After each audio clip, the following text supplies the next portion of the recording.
Demons were like, we have all these like horrible ideas, but the humans are worse. Oh yeah. Like they're so creative. They're like, they blame us. They blame God. They They do this blame to the devil. But themselves. they're like the most creative. They're doing it to themselves. Yeah, we don't even need to do any work.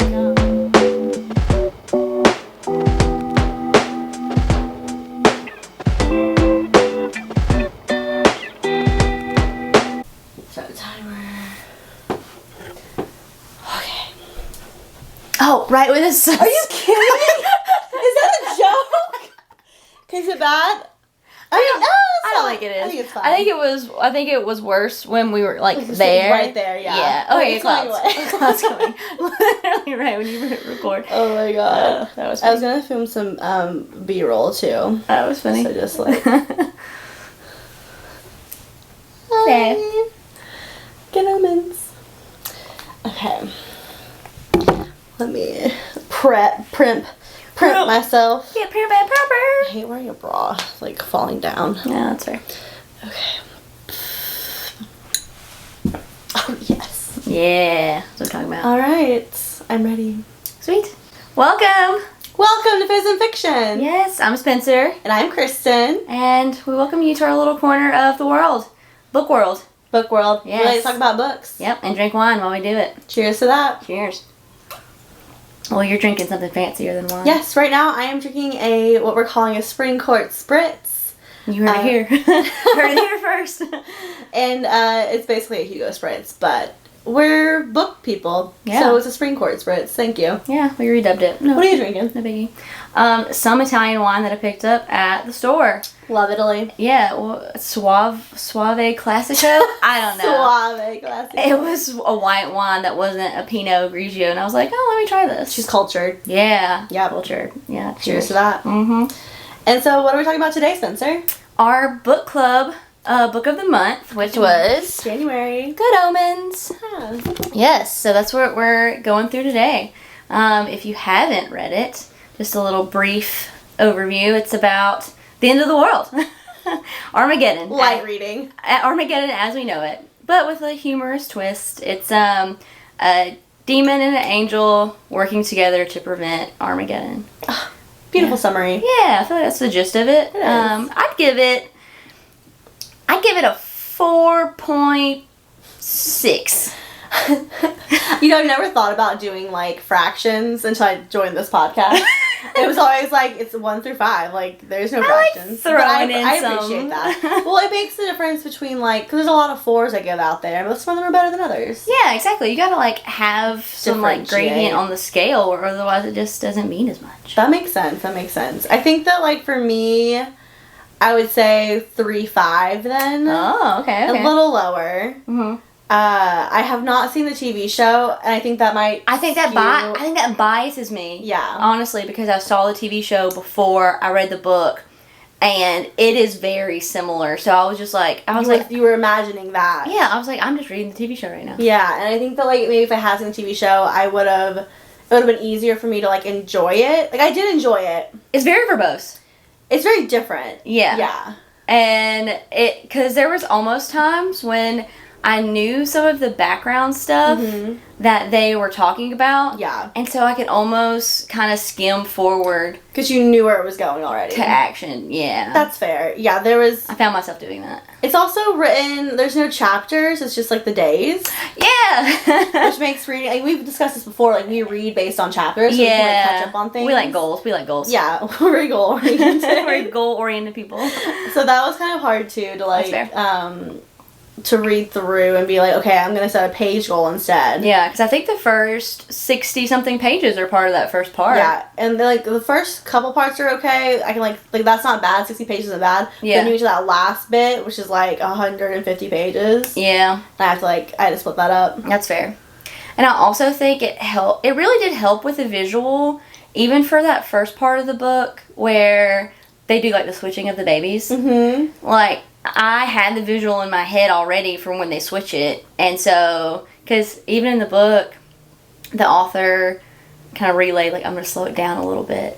Because to like give you, he's like, I'm going to slow this part down so you can kind of know like baby A and baby B and who's where, and because it's easy with the visual, but like reading it, I was thinking this might be a little confusing. I think I would have been way more confused in this book if I had not seen the show. Yeah, and I think that's where my lower rating than you comes from. Like, I think objectively a good book. Like, that's like 3.5. Mm-hmm. But it was, like, hard at points to be like, okay, who are these people? Do I care about them? Yeah. What role, like, do they have a bigger scheme of things? Yeah, because some of them didn't. No. No offense, but some of them were just, like, they're just, like, fun, like, little side characters. Yeah. Yeah, but they don't mean as much. Yeah, but I still enjoyed the book, and, like, I have seen the preview for the show, so I know who the two main characters are. So you can kind of picture them. So I did picture them. Yeah. And I'm excited. We're going to watch the first episode. Mm-hmm. I haven't seen it, but Sarah, our other book club member, and Spencer have, so I'm excited to actually watch the show now that I've read the book. And it's very close to the book. Yeah, that's good. Like, lines verbatim. It's nice. Why mess with a good thing, you know? I know. I mean, it's a good book. Yeah. One little tidbit, if you've read it and didn't realize it, that it was a collaboration between two authors. Mm-hmm. So could you differentiate? I couldn't. I couldn't.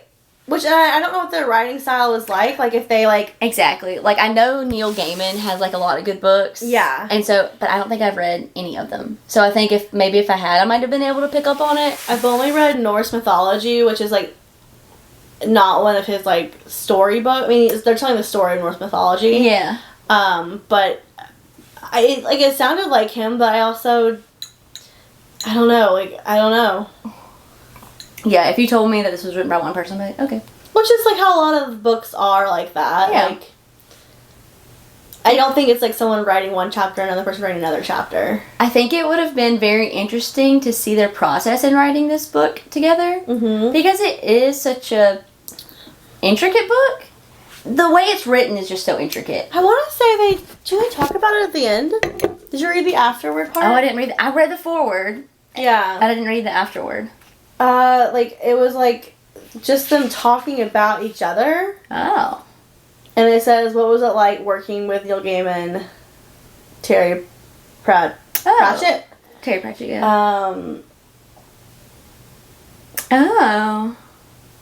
How did you write it? Oh. I didn't read any of Would this. you like to know how he wrote it? Mostly by shouting excitedly at one another down the phone a couple of times a day for 2 months and sending a disc off to the other guy several times a week. Because this was written in the 90s. I looked that up in the front. Oh, I don't think I realized that. It, like, tells you, every book tells you, like, the copyright or whatever of it. I don't know why that surprises me. And I know. It surprised me. So it's copyrighted in 1990. Oh, dang. Yeah. So it's that's why some of this is, like, verbiage is kind of weird. But can you imagine that?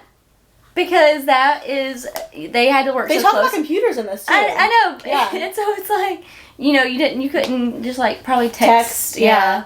Like, hey, did you read this? So it says that they did machine-to-machine communication. That's funny. Via 375 baud modems. But as a means of communication, has turned out to be slightly less efficient than underwater yodeling. Oh my goodness. So yeah, it does. If you get this That's version fun. of the book, or I'm sure any version nowadays, Yeah. It does like have a little facts at the end. Yeah, because I know Terry actually is passed on since then. So it's kind of cool just to like see probably how their friendship even comes through in this book. Yeah, that's pretty cool. Yeah, it is. It is. Do you think we could ever write a book together? I don't think I'd be good at that. I think you'd be a good counselor. I'd be a good like sounding board. Like, that sounds good. Yeah.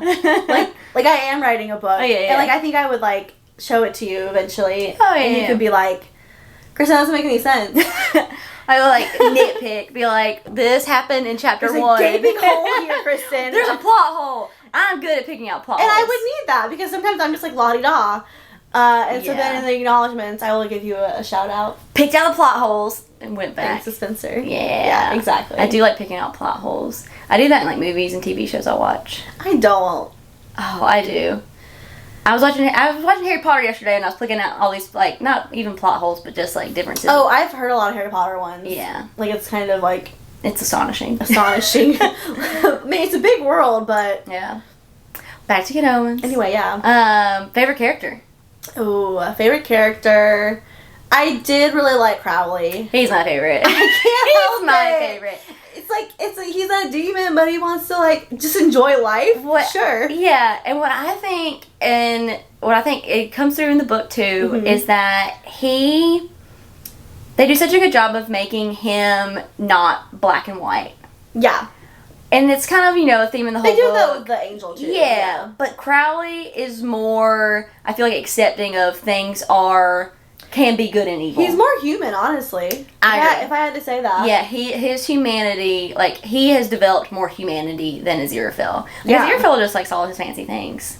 Yes. Yeah. Yes. But I think Crowley likes the human experience. Yes. And I think that can be evident in, like, all the, like, machinery he keeps around, the car he keeps around. Yes. Like, Freddie Mercury references constantly.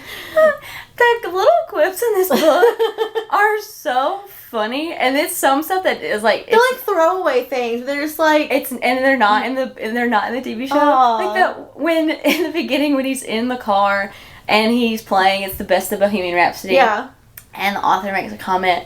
All tapes after X amount of years morph into the best of Queen. Yeah, and if you just leave them in the car, they morph into the best of Queen. He was going to pull the tape from the voicemail, which also dates this book, to put in the car, and he was like, "But I didn't want to make him become Queen." Like that was some like not sympathy, but like some like compassion there for like his enemy. Yeah. To not make him morph into Queen. Yeah. Oh man. Yeah. So, he's my favorite 100%. Yeah, I think he's my favorite in the TV show too. Yeah. He's the most human, I feel like, of all of them. You know what I found really fascinating, speaking of like the humans and the demons, like I thought it was very fascinating that the demons were like, we have all these like horrible ideas, but the humans are worse. Oh yeah, like they're so creative. They're like, they blame us, they blame God, they blame the devil, but they're like the most creative. They're doing it to themselves. Yeah, we don't even need to do any work. No, just go back to hell, chill out, have an eternity, just chill out in hell, and they can just destroy themselves. Yeah, exactly. I thought that was really interesting. Yeah, it's a very funny take on humanity, like just as a common theme. Oh, yeah. What did you think about the relationship between Crowley and Aziraphale? Like, do you think that they're, like, we talked about him being a little more human, but do you think that they're, like, distinctly good or evil, or kind of like, what do you think about their relationship just in general? I like their relationship in general. I think that they're, like, two cute little besties. Yeah. That are kind of like frenemies. Yeah. They want to be friends. They're a good example of frenemies. They are. I think you're stuck with someone that long. You can't help for eternity. But be friends. Exactly. It's just, they're the one that you're seeing throughout the centuries. Yeah, and they're the only other person that, like, understands what you're going through, too. Like, you can't really, like, because you don't, like, they clearly don't align or connect with their own sides as far as, like, angels and demons. Yes. They're very other, and they very much, like, have become something different as they've stood on Earth. Yeah. But I think that it's, like, from the beginning of the book, even, like, you could see that they're just, like, something different about them, because even Aziraphale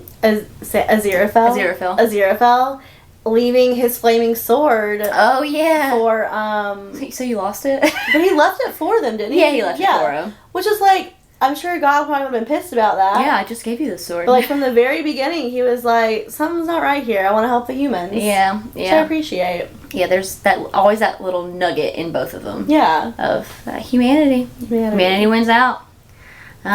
Did you think some of the side characters, like Agnes or Anathema, another name, that they had significance in the story, or were there some side characters that you could have just done without? I did not like the witch hunters, but I did like.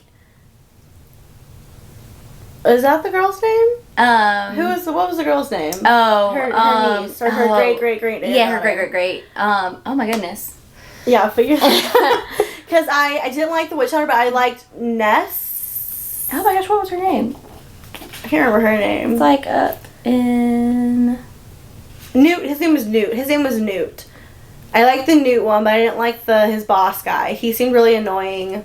Yeah, I could have done without him, and the seer that he jumped into her body or whatever. But I didn't. But I didn't mind Agnes's great granddaughter, whatever her name is, and Newt. I think they were kind of like cute, but I also think that it really showed the audience that, like, how do I say this? Not that you can't change anything, but that, like, she lived her life based on Agnes Nutter's, like, teachings or whatever. Yeah. And even, like, when they had, like, their first, like, sexual encounter, she was like, yeah, I was in the book, so I had to do it. I'm like, that's no way to live life. I feel like she also had to, like, similar to how Crawley and Aziraphale had to find their, like, had found their humanity. She was finding her humanity with Newt by, like, not following the book anymore. Yeah. By, like, getting away from what her whole life, like, her like, ancestors' lives have been, too, which was just, like, doing what the book said that was going to happen after they interpret it. And I think that really showed through at the end when they got the second book and they didn't want anything to do with it, right? Oh, yeah. They were like, no. So, like, that was, like, the, I think, full circle there. It's an Anthema. She is an Anthema. She is an Anthema. Yeah. Okay. I think it's confusing because they're both A's. It's like Agnes and an Anthema. Yeah. Yeah, I could have done without the witch hunters. Yeah. I mean, I get it. I know the part that they play. Like, it makes sense. It helped, it's a piece of the puzzle. Yeah. But it's just one of those parts of the book where I'm like, What do you think about Adam and his little gang? The them. I hate it when they kept calling them them. Oh, yeah. I like the kids, but again, I think it's just because I like those parts in the TV show. I was worried for a minute. I thought when he started getting his powers, he was getting a little, like... trippy. Like, oh, the voices are telling me I should kill everyone and start over. Yeah, like, ooh, I like this. Yeah. That's a good idea. I like Dog, though. Oh, yeah. Dog was nice. Naming him Dog. He'll be Dog. It like, they talk about, he'll name it, oh God, like Shredder, whatever the heck, like horrible names he could have named it, and he's like, Dog. And I also like that he, I don't know if this happens in the TV show, I'm guessing it does, but he was like, he's like this, like, big dog, and then he, like, overhears him saying how he wants, like, a little scrappy small dog, and he's, like, transformed into a smaller dog, and he's like, I just want to run around now. I'm like, oh. Yeah, it's good. It's good. I love how, even, like, towards the beginning, when they're switching the babies. Yeah. And they're like... That nurse was dumb. Oh. Sorry, that nurse was so dumb.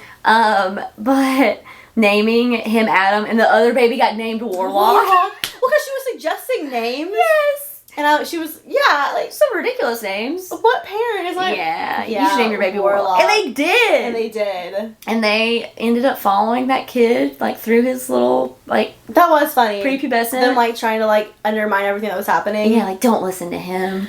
But you know what they very casually, like, brush under the rug? Is that the third baby? No one knows what happened to that baby. It's dead. That's what happened. It's dead.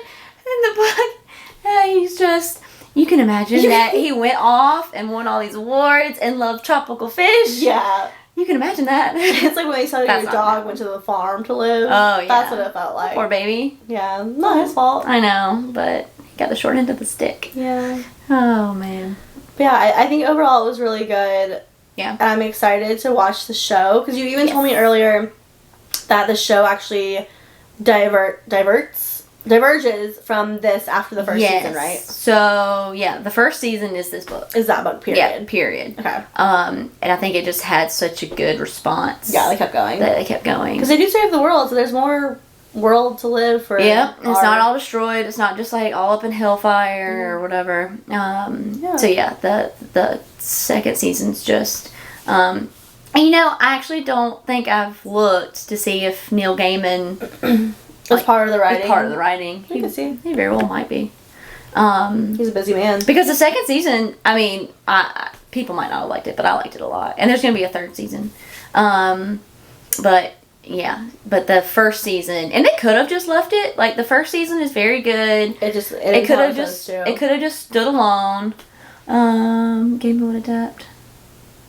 Oh. So he did adapt. He's a showrunner. He's the showrunner. Oh, nice. Neil Gaiman is the showrunner. Good for him. Yeah, that's what you gotta do. You have to, like... And it's apparent. Like, now that you, like, you say that... you can see how... Yeah. Well, you said so true to it. It's so true to it. And, like, you have to be fair. You have to be a well-known author to have the luxury of getting to be part of your development. Like, having that clout. You have to have that clout. Or else, like, they don't care about you. They care about the money they're gonna make from the show. Yeah.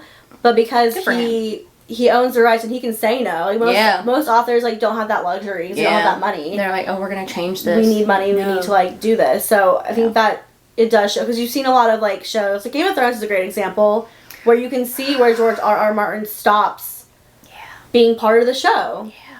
It's wildly apparent. It is. And like Shadow and Bone, how Leigh Bardugo in hers. Oh yeah. And you can like really feel that in there too. Especially when they were doing something so complicated as bringing two of the series together. Like you need the author there to tell you like bits and pieces that only live in their brain. Yeah. They built the world. Yeah, it's so important. They are the reigning authority on that material. 100%. Literally. Yeah. So I'm glad I'm glad we found that little nugget out. Yeah. That's good. Nice. Well, that's our book club book of the month. Yeah, would recommend if you haven't read it. And then watch the TV show. It's also good. Get a little weekend for you there. And cheers to... Yeah, cheers. Cheers to... The world not ending? Yep. Cheers to the world not ending. And cheers to the world not ending. Yep. And Crowley and Aziraphale. And humanity. Mm-hmm. All good things to cheers to. Yes. See you next time. Bye. Bye.